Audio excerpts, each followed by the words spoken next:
भाग्य और पुरुषार्थ। एक बार दो राज्य के बीच युद्ध की तैयारी चल रही थी। दोनों राज्यों के शासक एक प्रसिद्ध संत के भक्त थे। वे अपनी अपनी विजय का आशीर्वाद मांगने के लिए संत के पास गए।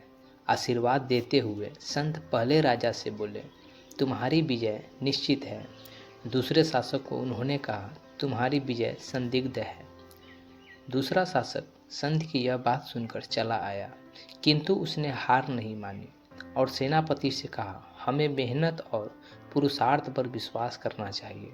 हमें जोर शोर से तैयारी करनी होगी, युद्ध की बारीकियां सीखनी होगी, अपनी जान तक जोखिम में डालने की तैयारी करना होगा। इधर पहले शासक की प्रसन्नता का ठिकाना न था।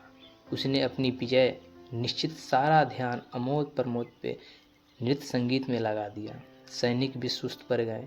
युद्ध आरंभ हो गया। जिस शासक को विजय का आशीर्वाद दिया था उसे कोई चिंता ही नहीं थी। दूसरी ओर जिस शासक की विजय संदिग्ध बताई गई थी उसने व उसके सैनिकों ने दिन रात अभ्यास किया था। युद्ध की इन्हीं बारीकियों के कारण कुछ ही दिन बाद पहले शासक की सेना को परास्त कर दिया।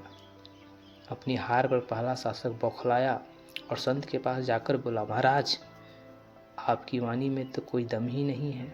आप गलत भविष्यवाणी करते हैं। लोग यो तो आपको पूछते हैं। उसकी बात सुनकर संत महाराज बोलते हैं, मुस्कुराते हुए बोलते हैं कि पुत्र, इतना बौखलाने की जरूरत नहीं है। तुम्हारी विजय निश्चित थी, किंतु उसके लिए मेहनत और पुरुषार्थ भी जरूरत थी। भाग्य भी पुरुषार्थी मनुष्य का ही साथ देती है। तभी तो वह शासक जीत गया जिसकी पराजय निश्चित थी। संत की बात सुनकर पराजित शासक लज्जित हो गया और संत से क्षमा मांगकर वापस चला गया। तो दोस्तों, ये कहानी हमें यही सीख देती है कि भाग्य और पुरुषार्थ मेहनती इंसान को ही साथ देती है। कैसा लगा ये कहानी कमेंट में ज़रूर बताएं।